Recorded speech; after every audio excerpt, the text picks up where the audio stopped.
Bem-vindos a mais um Expresso Israel. Eu sou a Anita Efraim e, como toda sexta-feira, estou aqui com Daniela Kresh, jornalista, correspondente do IB em Israel. É feriado, quer dizer, é emenda de feriado, mas a gente não ia deixar você sem as principais notícias da semana por lá. Tudo bem com você, Dani? Tudo ótimo. Vocês têm feriados, aqui não tem, não. Exatamente. Então, seguimos o trabalho, tudo normal. Então, a gente segue. E, Dani, o primeiro tema que a gente vai tratar essa semana é uma revolta dos eritreus em Tel Aviv. Eu vou mostrar um videozinho aqui e aí a gente comenta um pouco, mas só para as pessoas terem uma noção do que aconteceu. Vídeo.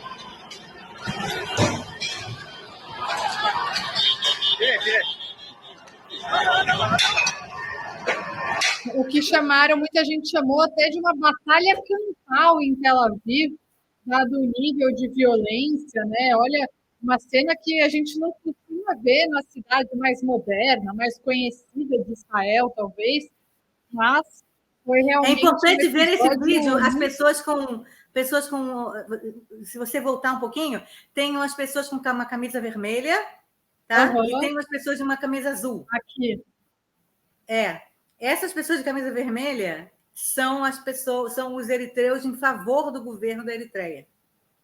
Era um protesto que tinha a ver com o governo da Eritreia. Não tem nada a ver com Israel. Nada a ver com Israel. E, na verdade, por que dizem que, né, era óbvio que isso ia acontecer?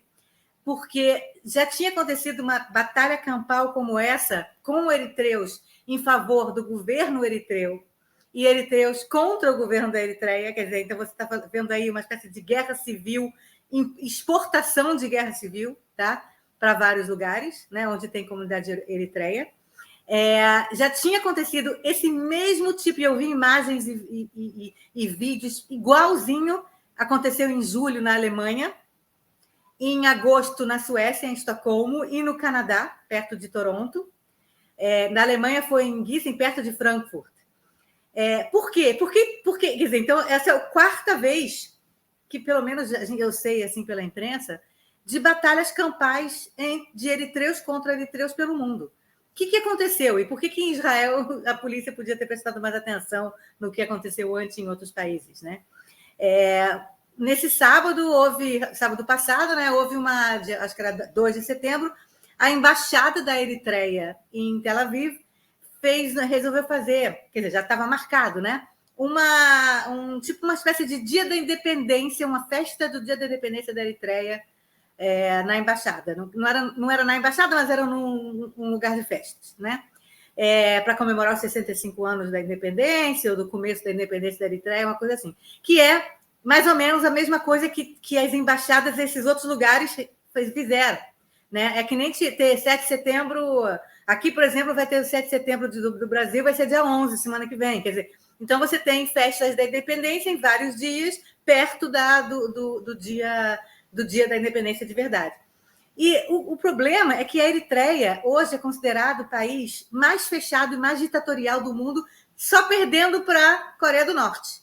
Tá? Então, a Eritreia é considerada a Coreia do Norte da África, né? Você tem um governo lá há 30 anos, de um mesmo cara que ele é um ditador, e as pessoas lá, tanto homens como mulheres, têm serviço militar obrigatório até 50 anos de idade, em que eles trabalham quase como escravos do governo.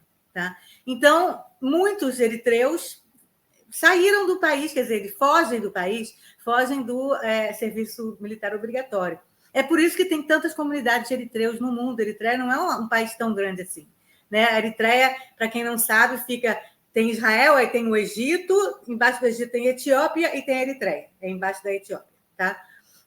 E por isso que tem tantas comunidades de eritreus pelo mundo, todo mundo fugindo desse governo por causa da ditadura e do serviço militar obrigatório, etc. E tal. E uma quantidade deles está em Israel. E não é a maior quantidade de expatriados eritreus no mundo. Não é. É um percentual muito pequeno. Aqui tem mais ou menos uns 15, 16 mil eritreus, já teve mais, mas agora tem mais ou menos uns 15, 16 17, no máximo 1.000, que é um número muito pequeno comparado com outras comunidades de eritreus no mundo, como na Alemanha, no Canadá, na Suécia, etc. e tal. Então, o que acontece lá é que esses expatriados fugiram do país e tem que aguentar a embaixada da Eritreia fazendo festa em comemoração ao governo. O problema é que aqui em Israel, em outros lugares também, porque a gente viu essa guerra-campanha em outros lugares também, teve briga entre os eritreus que fugiram, né, que se sentem exilados, né, se sentem perseguidos pelo governo, não podem voltar, porque senão vão ser mortos ou vão ser escravizados, né? Isso todo mundo sabe, a ONU sabe, todo mundo sabe. Israel não tem nem como mandar de volta esses caras, porque realmente eles têm um status internacional de que eles não, a vida deles seria colocada em perigo se eles voltassem para o país, né, para a Eritreia. Só que existe também uma comunidade de eritreus em favor desse governo, né? Sempre tem aqueles que são em favor, que lambem os, né, sei lá, que né, é a favor lá do ditador, ganham dinheiro por fora, sei lá o quê, e os caras são a favor desse governo. Em geral, pessoas mais velhas que já não vão fazer serviço militar, tal, não sei o quê. Então, você tem esses festivais, essas festividades que foram feitas no mundo, inclusive em Tel Aviv, que a gente viu essa batalha campal, são festividades das embaixadas, quer dizer, oficiais, com aquiescência e apoio desses que são a favor do governo, que são os de camisa vermelha, que apareceu no vídeo. Tá? E os que não estavam de camisa vermelha ou estavam de camisa azul são, aqui a gente vê os de vermelho e azul, né? Os de azul são contrários ao governo.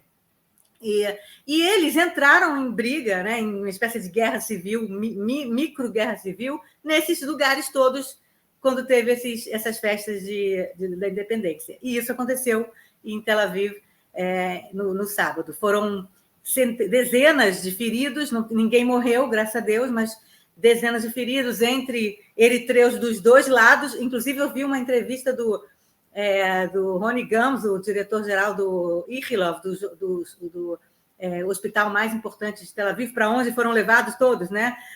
Tanto policiais quanto eritreus em favor do governo e contra o governo da Eritreia, né? Todos eles foram levados para os feridos para o mesmo hospital, e dentro do hospital tiveram que ser separados, porque eles continuavam brigando dentro do hospital. O cara lá com a cabeça sangrando, loucura, brigando no hospital. Já a gente teve que separar as duas populações, porque é guerra civil mesmo. Não é, não gosto de você, entendeu? É guerra civil do tipo, vou matar você, entendeu? Então, é isso que aconteceu. E o que pegou muita gente de surpresa, todo mundo de surpresa, é que nenhum israelense sabia de nada disso. Ninguém avisou que nesse sábado ia acontecer isso em Tel Aviv, essa festividade, que já tinha acontecido na Alemanha, na Suécia, não sei quem, não sei o quê. A polícia falou, tá bom, não vai acontecer nada, não. Os eritreus contra o governo avisaram, vai ter essa festividade, vai ter manifestação em frente, vai ter violência, olha o que aconteceu antes, a gente está avisando, ou o melhor seria vocês cancelarem ou colocarem alguma coisa, algum cordão de isolamento mais forte, alguma coisa assim. E a polícia falou, tá, besteira. Eles até ficaram mesmo de prontidão para o momento do evento. O problema é que as manifestações começaram antes do evento. E começou a porradaria já antes do evento. Então, a polícia estava de boa lá deles, entendeu? Tipo, o evento é às 4h, às 3h30 a gente chega lá, entendeu? E não era. Durante uma o dia coisa que deixou todo mundo apavorado, né? No meio de Tel Aviv, essa situação. Primeiro, as pessoas que não entendem nada. Eu tenho uma amiga que é americana, fala pouco hebraico e tal. Ela achou que era alguma coisa relacionada. Era, sei lá, ataque da faixa de Gaza, não sei. Ela não fazia a menor ideia do que estava acontecendo, né? Ouvindo os barulhos tal, de gás lacrimogêneo, tal, não sei o quê. Não entenderam. Os próprios israelenses não entendendo o que essas pessoas estão brigando, por quê, quem são eles, porque são eritreus, são etíopes, são sudaneses, tem um montão de outros refugiados, digamos aqui, né? Digamos assim, aqui. Quer dizer, ninguém entendeu, tanto que quando começou a porradaria, aí que a imprensa foi começar a entender, a própria imprensa começou a entender o que estava acontecendo, quem são essas pessoas. Quer dizer, como é bem típico isso de Israel também, né? Tipo, apaga o fogo depois, né? Não se prepara antes, né? Então,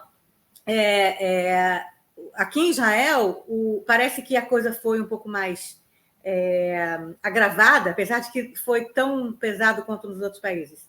Foi, mas teve um agravamento aqui pelo fato de que tem muitos eritreus em favor do governo em Israel, numa proporção maior do que em outros países. Por quê? Porque os israelenses eles não diferenciam entre eritreu refugiado mesmo, que é aquele cara que pode ser morto quando voltar, e o eritreu que é a favor do governo, que não tem problema nenhum, ele não é um refugiado mesmo, entendeu? Ele está aqui ilegalmente, eles estão todos ilegalmente aqui, mas se ele voltar para Eritreia, ele não vai ser morto. Quer dizer, são duas populações. Em outros países, como Canadá, Suécia, Alemanha, que tem toda a questão dos direitos humanos bem relacionados a imigrantes bem mais do que aqui, né? Os que realmente estão fugindo e provam que estão fugindo, tem documentos, não sei o que estão fugindo, que eles vão ser mortos quando voltarem, não sei o que, eles recebem o status de refugiados. E os outros, que não têm como provar isso, não recebem e acabam indo embora. E aqui em Israel, como há anos, aí entra na questão de como que Israel lida com esses refugiados africanos, Israel meio que empurra para debaixo do tapete esse assunto. Há anos que Israel não julga e não conversa com esses imigrantes ilegais para saber quem é quem, por que veio, se está aqui de refugiado ou não. Então, eles ficam aqui numa espécie de limbo, porque Israel resolveu que não quer lidar com esse assunto, não quer lidar e dar status de refugiados de verdade para as pessoas, mas aceita que as pessoas fiquem aqui trabalhando, né? E não podem ser presas, porque a Suprema Corte proibiu o governo israelense de prender essas pessoas que chegam, esses imigrantes ilegais que chegam, não podem ser presos. Então, eles ficam numa coisa meio limbo, eles não podem ser presos, mas também... com o assunto. Hã? Tem uma negligência em geral com esse negligência assunto. Total, mas negligência fica parecendo que a gente não sabe. Não, é negligência proposital. Tá? Eles não querem lidar e julgar o caso de cada um dos imigrantes ilegais que chegam aqui, porque eles têm medo que realmente esses caras sejam imigrantes, sejam refugiados mesmo, e eles tenham que dar o status de refugiado. Entendi. E os israelenses, principalmente a direita, não quer dar status de refugiado para ninguém. Por quê? Porque tem medo que vai vir, então, muita gente para cá, Israel não vai ser mais judaico, vai ter muito mais gente que não é judeu, e não sei o quê. É por isso. E eles falam claramente que é por isso. O Netanyahu falou isso no dia seguinte que teve no próprio dia. Ele falou, a gente vai agora expulsar todos esses caras que fizeram a violência, e a gente tem que tomar cuidado, porque se a gente não sei o quê, tem o perigo de que milhões venham para cá, milhões de eritreus queiram vir para Israel. Acho que os israelenses têm uma ideia de que Israel é o lugar mais maravilhoso do mundo, todo mundo quer vir para cá. Sabe? Tipo, é uma ilusão, é uma ideia tão errada de como que os estrangeiros veem Israel, entendeu?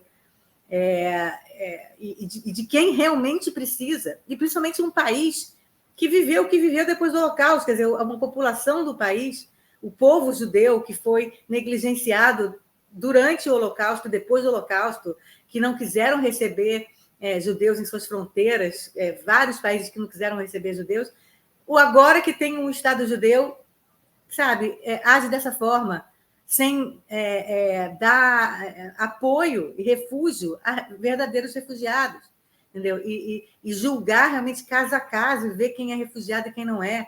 Refugiado é um status temporário, entendeu? É um status de que você dá todos os direitos de refugiados para essas pessoas, né? Inclusive direito de trabalhar, de escola, de saúde, tudo, mas no momento que o país voltar, né, não for mais um perigo para seus cidadãos, eles vão embora. Quer dizer, não é que eles estão dando cidadania para os refugiados, entendeu? Que é uma coisa que é um status diferente, né? Agora, outros países, sim, dão cidadania, né? do status de refugiados passa para outros estados. Mas Israel não quer. Então, o que aconteceu nesse sábado, ele foi uma coisa que não foi relacionada a Israel especificamente, por um lado, mas, por outro lado, traz à tona essa política de fechar os olhos para os refugiados africanos que estão em Israel, muitas tentativas de governos, somente na época, né, dos governos do Netanyahu, em expulsar, em pegar dinheiro deles e dar só quando eles forem embora. Hoje está em vigor, inclusive, isso: 20% do salário fica num fundo que só vai ser dado para cada imigrante desses quando eles forem embora. Entendeu? Quer dizer, uma coisa assim, tipo, passos contra esses imigrantes ilegais que são dados pelo governo, e alguns que foram cancelados pela Suprema Corte porque vão contra direitos humanos. E, no final das contas, a gente vê aqui uma população, não só de eritreus, mas de outros pedintes de asilo, né, como a gente fala aqui, pedintes de asilo, que vivem num limbo. Sim, muito complicada essa situação, muito delicada. E você vê que acaba em violência de um jeito ou de outro, né? A gente teve protestos de etíopes também por um outro tipo de negligência, agora a gente tem também um outro momento de violência com os eritreus, coisas diferentes, também por uma negligência. Então, enquanto não tiver uma organização, vai ficar complicado, e quem vai sofrer é a população, né? A população no geral.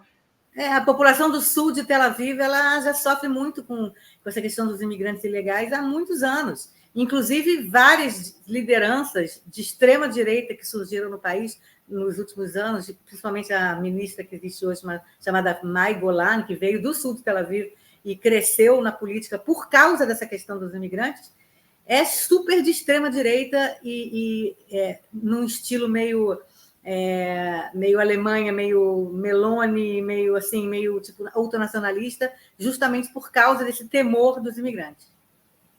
É muito complicado. E, bom, nosso próximo tema a gente vai acabar entrando naquilo que a gente sempre fala, que é a reforma judicial. Dessa vez, um caso um pouco esquisito, né, Dani? Mas a gente vai falar sobre o Yosef Euron, que é um juiz da Suprema Corte que agora quer ser o presidente da Suprema Corte, está despertando uma dúvida na população israelense, porque existe uma tradição em Israel de que o decano da corte, então o juiz mais velho, seja o presidente. Uma está saindo agora, assumiria o outro, e o Yosef Euron está querendo furar a fila. A justificativa dele não está errada, ele diz, não tem uma lei escrita. Não, é uma tradição, né? Mas ele está querendo furar essa fila, e aí gera uma dúvida se ele não está mancomunado aí com Yariv Levin, ministro da Justiça, com o Bibi Netanyahu. Então, ficou um pouco confusa essa situação, né, Dani?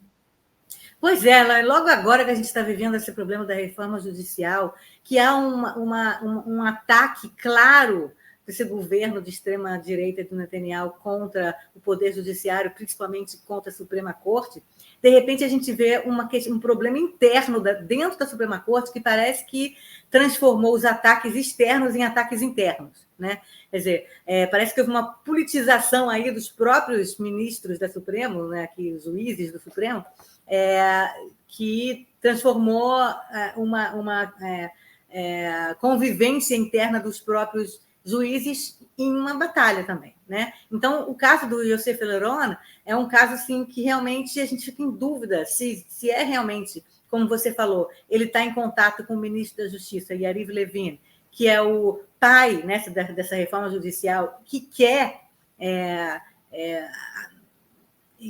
enfraquecer a Suprema Corte, inclusive mudando exatamente essa regra, essa tradição de que o decano, o juiz mais velho, seja o presidente da Suprema Corte, né? Ele quer mudar isso também, por lei, na verdade, ele quer fazer uma mudança por lei disso. Aí vem um juiz que está lá na Suprema Corte e que decide, então, fazer isso internamente dentro da própria Suprema Corte. Será que ele está de conversa com esse ministro da Justiça, o Yariv Levin, que quer realmente fazer isso? Quer fazer essa mudança na Suprema Corte, ou se é alguma coisa interna dele. O que eu ouvi aí sobre isso é que provavelmente é uma coisa mais interna do próprio juiz Yosef Elron. Ele tem brigas internas, principalmente com o juiz que iria ocupar, né, essa presidência da Suprema Corte, porque daqui a 2 meses a presidente atual, que se chama Esther Hayut, ela vai se aposentar, com 70 anos de idade, ela vai se aposentar e ela vai deixar vaga esse cargo de presidente, né, da Suprema. E aí vai entrar o segundo mais velho, né? Vai entrar o que então for o mais velho, que é um cara chamado Yitzhak Amit, que é um juiz chamado Yitzhak Amit. E parece que esse Yosef Elron odeia o Yitzhak Amit. E aí resolveu que ele vai fazer uma vingança pessoal e vai se colocar como candidato a ser presidente da Suprema Corte daqui a 2 meses. E em vez de ter um candidato só, que seria o juiz Yitzhak Amit, porque ele é o mais velho, e pela tradição, há 75 anos, o mais velho é o único candidato, ele falou, não é uma regra da Suprema Corte, isso é só uma tradição, eu vou me candidatar também. Agora, é claramente uma baboseira, porque ele tem 68 anos, ele iria ser presidente da Suprema Corte por 2. Quer dizer, ele também daqui a 2 anos vai ter que se aposentar. Quer dizer, o que ele poderia fazer enquanto presidente da Suprema Corte em 2 anos? Não muito. Quer dizer, se ele quer fazer uma mudança radical na Suprema Corte, não sei o quê, em 2 anos não é justamente o tempo necessário para isso. Quer dizer, então, parece que é um capricho dele de vingança contra o Yitzhak Amit. E da onde vem esse capricho? Qual é a base dessa vingança? O Yosef Elron é um dos primeiros juízes que teve em Israel, ou talvez o primeiro, de ascendência sefaradita, mizrahit, né? Oriental, né? Dos judeus sefaraditas, que são os judeus que vieram do norte da África, do mundo árabe muçulmano. E a Suprema Corte sempre foi muito criticada por ter muitos juízes ashkenazitas, juízes, né, do judaísmo da Europa, que vieram para cá, da Alemanha, da Rússia, não sei o quê. E a gente tem esse racha interno da sociedade israelense entre sefaraditas e ashkenazitas até hoje. Quer dizer, Israel já existe há 75 anos, existia uma tensão entre essas duas populações quando Israel foi criada, porque na época da criação de Israel, a liderança era ashkenazita, e parece que recebeu, parece não, é claro que recebeu os sefaraditas que vieram de países como Iraque, Irã, Síria, Iêmen, com uma espécie de nariz empinado, esses aqui não são civilizados, né? Então, daí vem essa picuinha até hoje entre sefaraditas e ashkenazitas dentro de Israel. E esse juiz, que é sefaradita, decidiu, então, por um capricho, talvez, não sei muito tanto a história, que ele é sefaradita e resolveu que ele vai se vingar, então, do próximo juiz, que seria esse Yitzhak Amit, que é ashkenazita. Quer dizer, então você tem aí... Esse é um argumento usado até muito pelos defensores da reforma, né? Quem quer a reforma fala, porque a Suprema Corte é muito ashkenazita, não tem diversidade, então a mudança é pela diversidade. Gente, isso é tudo balela, tá? Não vamos também ficar aqui alimentando teorias conspiratórias. Até porque, se fosse para ter um Supremo mais diverso, aí ia ter campanhas para entrarem mais mulheres, para entrarem negros, para entrarem árabes, e isso ninguém quer, né? Ninguém assim, nem os defensores da reforma. Exatamente, eu acho que não é totalmente balela, porque houve realmente esse histórico no passado, mas isso aí, aos poucos, vem sendo corrigido, talvez não corrigido tanto quanto deveria. Como você falou, tem outros tipos de diversidade que devem ser corrigidos em Israel também, né? De problemas com diversidade. Agora, a gente não pode esquecer que isso coincide muito exatamente como você falou, coincide muito com o que as pessoas em favor da reforma judicial falam. Então, se por um lado é uma picuinha pessoal desse juiz que quer ser o presidente da Suprema Corte, parece, por outro lado, ele parece estar sendo usado, né, como uma espécie de mola aí, de uma espécie de peão, né, do governo, para justamente carcomer por dentro a Suprema Corte, não só por fora. E aí, Dani, a gente vai para o nosso próximo assunto, que também tem a ver com a reforma judicial, de uma forma um pouco menos direta, né? Menos de dentro da Suprema Corte. Dani Dayan, presidente do Yad Vashem, o Museu do Holocausto, está sendo perseguido pelo governo Netanyahu por ter convidado uma cantora para cantar no Yad Vashem, que é uma mulher assumidamente contrária à reforma. E aí começou uma pressão em cima dele. Netanyahu disse que ia destituí-lo do cargo, mas não pegou bem, né, Dani? Como que tá essa história até agora? É uma história muito, muito esquisita também. O Expresso hoje está esquisito. As histórias são todas esquisitas, todas complexas, né? Então, a história essa última história do Dani Dayan é esquisita. A gente não pode esquecer, fazendo um preâmbulo, que o Dani Dayan era aquele embaixador, aquele candidato a embaixador de Israel no Brasil, em 2014, que a Dilma não aceitou. Ele foi devidamente ignorado pela Dilma, que nunca deu o agremã, né? nunca deixou que o Dani Dayan chegasse ao Brasil para ser embaixador, porque ele mora nos territórios palestinos, ele mora na Cisjordânia, ele mora num assentamento, né?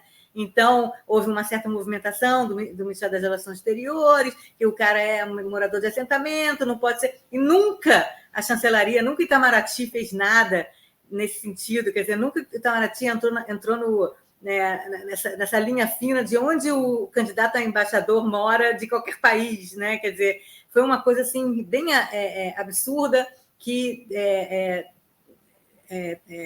causou um certo impacto, uma certa tensão diplomática entre Israel e Brasil, né? Então, o Dani Dayan, como não conseguiu o emprego em Brasília, acabou virando cônsul-geral de Israel em Nova York. Eu imagino que é um trabalho um pouco melhor, né, do que ser embaixador em Brasília. Ele ficou lá 4 anos se divertindo. Estou brincando, né? Mas, enfim, ele foi realmente nomeado por um cargo bom, como cônsul-geral de Israel em Nova York, e quando ele voltou desse cargo, como cônsul-geral, ele foi, então, ser o diretor do Yad Vashem. Agora, ele foi nomeado no ano passado, na época do governo anterior, né? Do governo Lapid, meu Deus, já esqueci o nome do primeiro-ministro antes do Lapid. Como é que é o nome? Bennett. Meu Deus, o Bennett sumiu tanto da política israelense que eu esqueci o nome dele. Sumiu, mas daqui a pouco ele volta. Então, ele foi nomeado na época do governo Bennett Lapid. E, obviamente, no momento, em janeiro, que entrou esse novo governo do Netanyahu, mais ultra-ortodoxo, ultra-nacionalista, ultra-direitista, eles realmente vieram num clima de vamos demitir todo mundo que era daquele governo. Vamos fazer tudo para demitir as pessoas que foram colocadas na época do outro governo. Vamos fazer tudo o contrário, vamos cancelar todas as políticas que o governo anterior fazia, mesmo sem saber se era boa ou não era. Vamos demitir as pessoas mesmo sem saber se elas são boas ou não são. E o próprio Dani Dayan é muito esquisito, porque o Dani Dayan é um cara que era do Likud, é um cara que é um cara de direita. Ele não é nem centro-direita, ele é mais extremo-direita, apesar de ser um cara que mora em assentamento. Ele mora em assentamento, quer dizer, você vai fazer revanche contra ele porque ele foi nomeado no governo não sei o quê. É muito ridículo. E aí a alegação, né, que veio à tona é que ele convidou para a última cerimônia, né, no Yad Vashem, do Museu do Holocausto, do Holocausto, né, do dia do Holocausto, ele convidou uma cantora chamada Keren Peles, muito famosa aqui em Israel, muito, muito, muito... Já cantou em diversos lugares públicos, tal. Ela é famosíssima, tem 20 anos de carreira. Ele convidou ela para cantar. E aí parece que isso não foi do agrado de Netanyahu, sua esposa, Sara Netanyahu, que manda nele, né? Ninguém escuta, não. Manda nele, e o filho do Netanyahu também, que é uma espécie de filho de Bolsonaro, tal. Então, eles não gostaram e pediram a cabeça, né, do Dani Dayan, através do ministro da Educação, Yoav Kish, que é o cara que meio que comanda essa questão do Museu do Holocausto. Então, na verdade, eles estão tentando procurar há tempos um motivo, né, para demitir ele, e aí encontraram nisso aqui, né? E é um absurdo, tudo porque a Keren Peles é a favor abertamente da reforma judicial. Quer dizer, perseguição não só ao próprio Dani Dayan, mas a Keren Peles e a todos os artistas que se disseram contra a reforma judicial, quer dizer, agora não vão poder ser convidados para cantar ou para se apresentar em nada do governo, porque falaram a opinião deles. Quer dizer, isso é realmente perseguição. Agora, eu não sei exatamente se é só isso. Eu acho que como eu falei, essa questão da cantora é só uma desculpa, porque eles querem tirar o cara porque ele foi, né, do governo anterior. Agora, tem outras coisas. Hoje, por exemplo, surgiu uma outra história que o Dani Dayan brigou com uma instituição de caridade americana que ajuda o Yad Vashem, que é meio que 1/3 do dinheiro de doações levantado nos Estados Unidos para o Yad Vashem, é de uma instituição de amigos do Yad Vashem, uma coisa assim. E o Dani Dayan mandou uma carta para essa instituição, e, na verdade, para o governo israelense também, falando, olha, eu acho que tem algum problema aí de corrupção nessa instituição, porque eles dizem que levantaram 80 milhões de dólares e eu só recebi 1 milhão. Tá? Então, ele meio que quer cortar relações com essa ONG, né? Com essa associação dos amigos do Yad Vashem. Agora, é um assunto que surgiu muito próximo de tudo que está acontecendo. Eu não sei se tem a ver. Eu não sei se também tem a ver, se essa associação tem alguém que apoia o Netanyahu, que foi reclamar com o Netanyahu, que o Dani Dayan está querendo cortar relações. Enfim, a gente em hebraico fala Ravanistar Meagalui, né? Quer dizer, em português seria tem mais coisas que a gente não sabe do que sabe. Tem mais coisas escondidas do que, esclarecidas. Então, realmente, a ver nos próximos capítulos o que realmente aconteceu com essa história do Dani Dayan. Novamente, muito esquisito, muito estranho, mas certamente aí tem cheirinho de perseguição política. Mas é isso, essa ânsia, né, de destruir tudo que veio antes. A gente já conhece esse filme muito bem. Dani, muito obrigada por deixar o nosso espectador informado, mesmo nessa emenda de feriado. E até semana que vem. Até semana que vem. Desculpa se eu deixei o espectador confuso com os assuntos, mas, enfim, isso é Israel. Mas é complexo, é complicado, nada é simples, né? Então, feliz 7 de setembro para todo mundo e a gente se vê na semana que vem.